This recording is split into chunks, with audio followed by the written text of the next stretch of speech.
주말 사이에 굉장히 중요한 일들이 동시에 터졌습니다. 국제 뉴스를 조금이라도 보신 분들이라면 느끼셨을 거예요.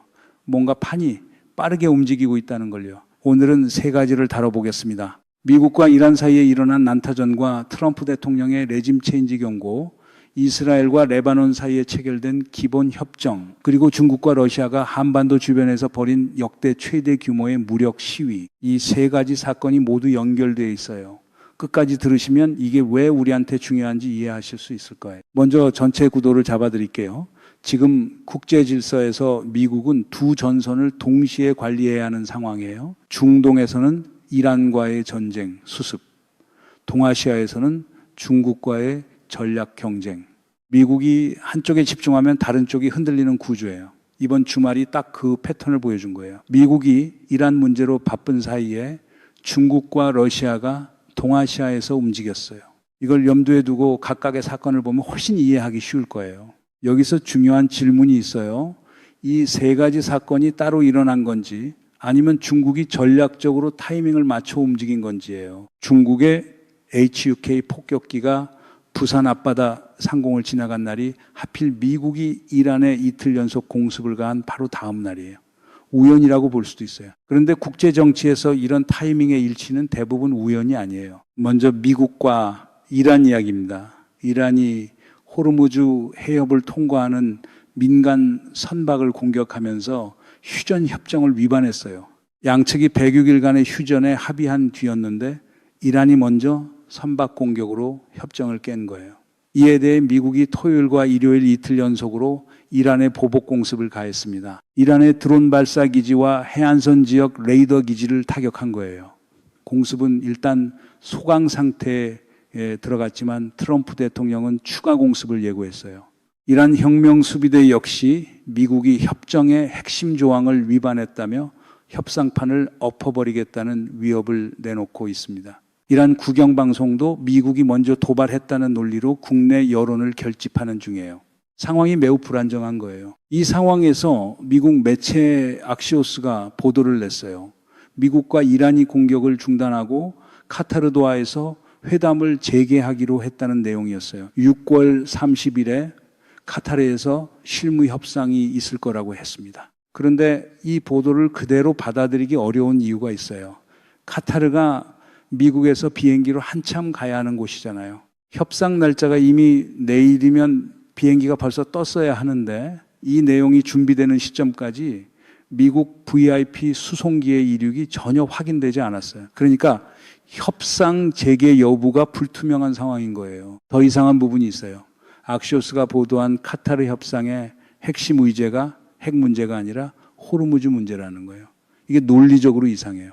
애초에 이 전쟁 자체가 이란의 핵 문제 때문에 시작된 거잖아요. 호르무즈 문제는 전쟁으로 인해 생긴 파생 문제예요. 전쟁을 하지 않았으면 아무 문제가 없었을 문제예요. 근본적인 핵 문제는 빼고 호르무즈 문제만 이야기한다? 그러면 미국 입장에서는 설명이 안 되는 협상이에요. 협상에서 정말 핵 문제를 다루지 않는다면 미국 내부에서 그 전쟁을 왜 했냐는 비판이 쏟아질 수밖에 없어요. 그러니까 이 보도 자체가 정확한 내용인지 의문인 거예요. 이란은 또 스위스에서 열릴 예정이었던 기술회담에도 불참했어요. 이유가 뭐냐면 미국이 이란 해안선 지역을 공격한 것을 테러 공격이라고 규정하면서 선행 조건이 충족되지 않았다는 거예요. 거기다 동결 자산에 대한 이란의 접근도 미국이 여전히 불허하고 있어요. 이란 입장에서 협상 테이블로 나올 이유가 없는 상황이에요. 결국 지금 상황은 공식적으로는 휴전이지만 실질적으로는 언제 다시 불이 붙어도 이상하지 않은 상태예요. 소강 상태라고 부르는 게 맞는 거예요. 이 상황에서 이란의 선택지가 무엇인지를 생각해 보면 이란이 쉽게 대화 테이블로 돌아오기 어려운 이유가 하나 더 있어요. 이란 국내 정치 문제예요. 강경파가 보기에 이미 너무 많이 당했는데 또 협상 테이블에 앉는다는 건 굴욕으로 보일 수 있어요. 이란 최고 지도자 하메네이가 국내 강경파를 무시할 수 없어요. 협상으로 나가면 내부적으로 약하게 보이고 안 나가면 미국이 추가 공격을 할 수 있어요.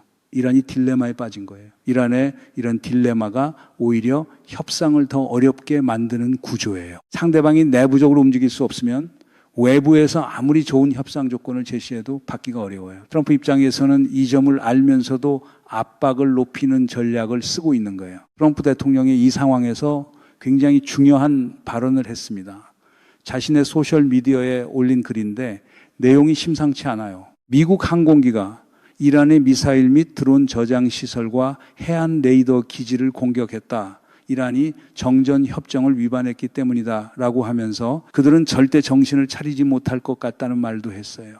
언젠가는 우리가 더는 이성적으로 대응할 수 없는 시점이 올지도 모르겠다. 그때가 되면 우리는 이미 성공적으로 시작한 일을 마무리 지을 수밖에 없을 것이다. 만약 그렇게 된다면 이란 이슬람 공화국은 더 이상 존재하지 않을 것이다 라고 했어요. 굉장히 강한 표현이에요. 이란 이슬람 공화국이 더 이상 존재하지 않을 것이다 라는 말이 뭘 의미하는 건지 생각해 볼 필요가 있어요. 지도에서 이란이라는 나라 자체를 없애겠다는 건 아니에요. 이슬람 공화국이라는 정치 체제를 바꾼다는 거예요. 레짐 체인지 정권 교체를 넘어서 체제 전환 자체를 하겠다는 거예요. 이란 이슬람 공화국이라는 이름 대신 다른 체제의 나라로 만들겠다는 뜻이에요. 예를 들어 과거의 샤 왕조 같은 형태로 되돌리거나 완전히 다른 체제를 만든다는 거죠. 이건 단순한 경고 수준이 아닌 거예요. 이런 발언이 나온다는 건 협상이 완전히 결렬됐을 때 미국이 어느 수준까지 갈 수 있는지를 공개적으로 보여준 거예요. 이란 강경파는 이 발언을 이슬람 공화국 체제 수호의 근거로 쓸 거예요. 이란이 이 말을 듣고 어떻게 받아들일지가 다음 수순을 결정할 거예요. 트럼프의 이 발언이 단순한 협박인지 실제 계획인지를 가르는 기준이 있어요. 역사적으로 미국이 레짐 체인지를 실행에 옮겼던 사례들을 보면 항상 이런 패턴이 있었어요. 첫째, 경제 제재를 통해 고통을 극대화한다. 둘째, 내부 반정부 세력을 지원한다. 셋째, 군사 옵션을 공개적으로 테이블에 올려놓는다. 이란을 상대로 지금 미국이 하는 걸 보면 이 패턴이 진행 중이에요. 이란 경제는 이미 극도로 어려운 상황이에요. 내부 시위도 반복되고 있고요. 군사 공격도 이미 시작했어요. 이란 정부가 이 압박을 버텨낼 수 있는지가 앞으로 수개월의 핵심 관전 포인트예요. 두 번째 이야기, 이스라엘과 레바논 기본협정입니다. 워싱턴 DC에서 미국의 중재 아래 이스라엘과 레바논이 기본협정을 체결했어요. 한 주 동안 협상이 진행됐고 결국 서명이 이루어진 거예요. 협정문 전문은 레바논 측 요구에 따라 비공개로 됐어요. 비공개로 해야 할 이유가 있다는 게 무슨 의미인지는 짐작이 가시죠. 공개하면 레바논 내부에서 반발이 클 거라는 걸 알기 때문이에요. 알려진 내용에 따르면 레바논 남부 지역에 이스라엘군이 영구적으로 주둔하는 것에 합의했다는 거예요. 현재 이스라엘군이 레바논 국경에서 약 10km까지 들어가 있는 상황인데 그 구역 안에 이스라엘군이 계속 머무를 수 있다는 거예요. 이걸 가능하게 만든 조항이 있어요. 레바논은 이스라엘군의 레바논 남부 보안구역 내 위협에 대응할 수 있는 완전한 자유를 명시적으로 보장한다는 내용이에요. 이게 무슨 말이냐면 헤즈볼라가 레바논 남부에서 활동하면 이스라엘이 레바논 영토 안에서도 군사 작전을 펼칠 수 있다는 거예요. 레바논이 자국 영토 안에서 이스라엘의 군사 작전 자유를 보장해 준 거예요. 이 협정이 가능했던 이유는 레바논 대통령 조셉 아운이 서명을 했기 때문이에요. 이란의 강력한 반대에도 불구하고 서명이 이루어진 거예요. 레바논 대통령이 헤즈볼라와 이란의 영향력에서 벗어나서 자국의 이익을 위한 선택을 한 거예요.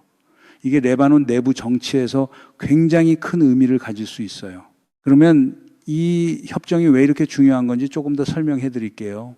이스라엘과 레바논은 공식적으로 지금까지 교전국이었어요. 평화 협정이 아예 없었던 거예요. 법적으로 전쟁 상태에 있는 두 나라가 이번에 처음으로 기본 협정에 서명한 거예요.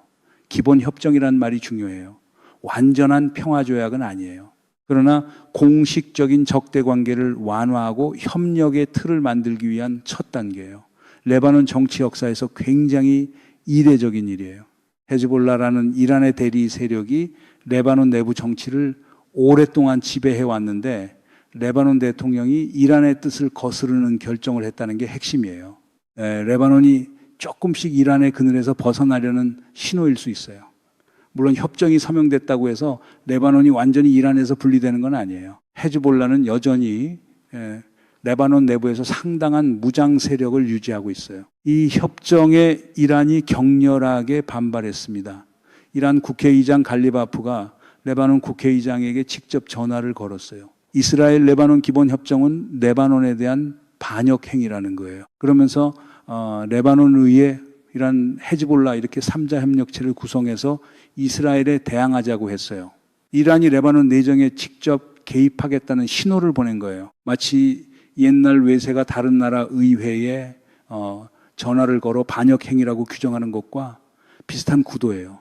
레바논 주권에 대한 이란의 인식이 어떤지를 보여주는 장면이에요. 이 구도를 보면 미국과 이스라엘이 중동의 판을 새로 짜려고 하는 거예요. 이란의 영향력을 레바논에서 차단하고 이스라엘의 안보 환경을 바꾸겠다는 거예요. 이란 입장에서는 자기 영향권이 무너지는 거니까 격렬하게 반발하는 게 당연해요. 이 과정에서 레바논이라는 나라가 두 세력 사이에서 어느 쪽을 택하느냐가 앞으로 레바논의 운명을 결정할 거예요. 헤즈볼라와 이란을 선택하면 이스라엘의 군사적 위협이 계속되는 거고 미국과 이스라엘의 틀 안에 들어가면 경제적 회생의 가능성이 열리는 거예요. 어떤 선택도 쉽지 않아요. 레바논 입장에서 이 협정을 어떻게 해석하느냐도 중요해요. 레바논은 오랜 내전과 경제 붕괴로 사실상 국가 기능을 상당 부분 잃은 상태예요. 2020년 베이루트 항구 대폭발 이후에도 제대로 된 복구조차 못했어요. 이 상황에서 레바논이 안정을 찾으려면 외부의 지원이 필요해요.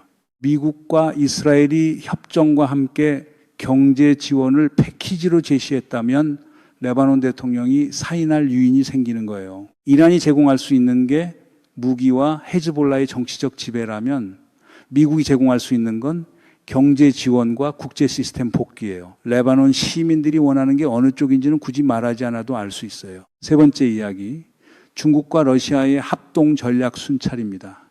이 이야기를 하기 전에 맥락을 잡아드릴게요. 중국과 러시아는 2019년부터 동해와 동중국해, 태평양 쪽에서 합동 전략 순찰을 해왔어요. 그런데 이번에는 규모가 달랐어요. 역대 최대 규모라는 게 단순한 수사가 아니에요. 투입 기체 종류를 보면 전략 폭격기, 해상 초계기, 전투기, 조기 경보기가 모두 동시에 투입됐어요. 전투를 위한 모든 기능이 망라된 구성이에요. 이건 훈련이 아니에요. 실제 작전 능력을 과시하는 거예요. 주말 사이에 중국과 러시아가 역대 최대 규모의 합동 군사 행동을 했어요. 중국은 HUK 폭격기와 HUKG 폭격기 각 2대, J-16 전투기 4대, KJ-500 조기 경보기 1대 등 총 9대를 투입했고, 러시아는 Tu-95MS 전략 폭격기, Tu-142 해상 초계기 각 2대, A-50 조기 경보기와 IL-38N 해상 초계기 각 1대, SU-30SM 전투기와 SU-35S 전투기 각 2대, 총 10대를 투입했어요. 여기에 공중급유기와 다른 조기 경보기까지 포함하면 실제 투입된 항공기는 훨씬 더 많아요. 문제는 이 항공기들이 어디까지 왔냐는 거예요. 중국의 HUK 폭격기들이 제주도 남쪽에서 한국 방공식별구역인 카디즈를 침범한 뒤 제주도 남방 영공선 근처까지 접근했어요. 그리고 부산 앞바다 상공을 통해 포항 근처까지 진출했다가 다시 돌아갔어요. HUK는 핵무기를 탑재할 수 있는 전략 폭격기예요. 초음속 대함 미사일을 최대 6발까지 달 수 있는 기종이에요. 이 기종이 부산 앞바다 상공까지 왔다는 거예요. 가상의 표적을 생각해 보면 굉장히 불편한 그림이에요. 이에 대응한 건 미국과 일본이었어요. 오키나와에 배치된 미 공군 F-35 전투기가 스크램블 출격을 했고, 일본 항공자위대도 F-15를 보내서 중국 폭격기 편대에 바짝부터 대응했어요. 일본이 공개한 사진을 보면은 F-35와 F-15가 중국 폭격기 바로 옆에서 아주 가까운 거리에서 비행하고 있어요. 이게 요격 행위예요. 우리 카디즈 안으로 들어왔으면 나가라는 압박을 주는 거예요. 근데 우리 한국 전투기 사진은 없어요. 한국 정부는 전투기를 보내 조치했다고 발표했지만 실제로 근접 대응이 이루어졌는지는 확인되지 않아요. J-16 전투기 얘기를 조금 더 해야 해요. J-16은 그냥 전투기가 아니에요. 중국의 주력 다목적 전투기예요. 이번에 실탄 무장 상태로 출동했어요. PL-15 공대공 미사일을 장착하고 왔는데 이 미사일의 최대 사거리가 300km예요. 이게 무슨 의미냐면 한국 영공으로 들어오지 않아도 한국 영공 안의 비행체를 타격할 수 있다는 거예요. 그 상태로 우리 카디지를 침범해서 부산 앞바다까지 온 거예요. 전투기가 실탄을 달고 다른 나라 방공식별 구역을 침범하는 건 매우 이례적인 행동이에요. 통상적인 순찰이나 항행의 자유주장과는 다른 레벨이에요. 이걸 어떻게 해석해야 하느냐가 국방 전문가들 사이에서도 논쟁이에요. 중국과 러시아가 핵무기 탑재가 가능한 전략 폭격기를 보내서 한반도 주변을 비행한 거예요. 이게 단순한 훈련이 아니에요. 한국과 일본 그리고 이 지역에 있는 미군을 향한 메시지예요. 미국이 중동에서 이란과 싸우고 있는 동안 동아시아에서 우리는 이렇게 움직일 수 있다는 걸 보여준 거예요. 세 가지 사건이 사실 연결되어 있는 거예요. 미국이 중동에서 바쁜 틈을 타서 중국과 러시아가 동아시아에서 힘을 과시한 거거든요. 이게 우연이 아니에요. 타이밍이 그렇게 딱 맞아 떨어진 건 의도가 있는 거예요. HUK 폭격기가 부산 앞바다 상공을 날아다니는 상황에서 한국 전투기가 어디서 뭘 했는지 공식 발표도 없고 사진도 없다는 건 뭔가를 시사해요. 2019년에도 중로 합동 순찰 때 러시아 A-50 조기 경보기가 독도 영공을 침범한 적이 있어요. 그때도 한국 전투기가 경고 사격을 했다는 발표는 있었는데 이후에 러시아와의 외교 채널 문제로 흐지부지 됐어요. 이번에는 그때보다 훨씬 더 많은 기종이 훨씬 더 안쪽까지 들어왔어요.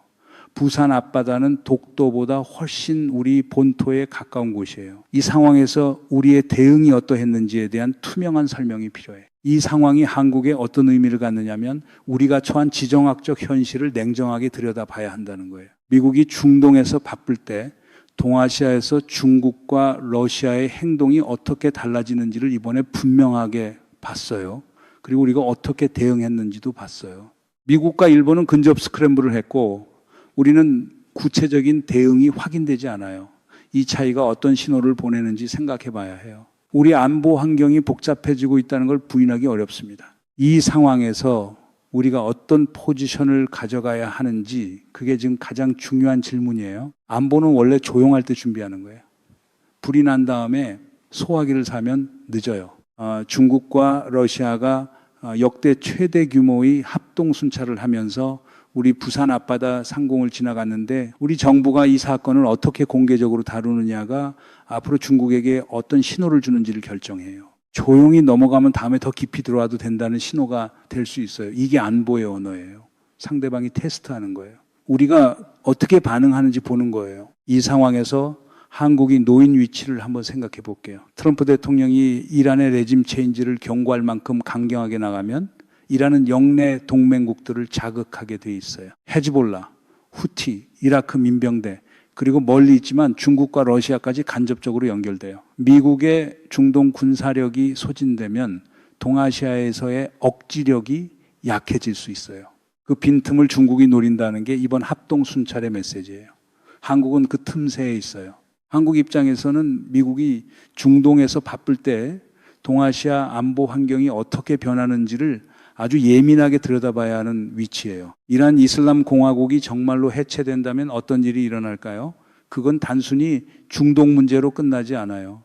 이란이 붕괴되면 러시아 남쪽 국경 지역이 불안정해져요.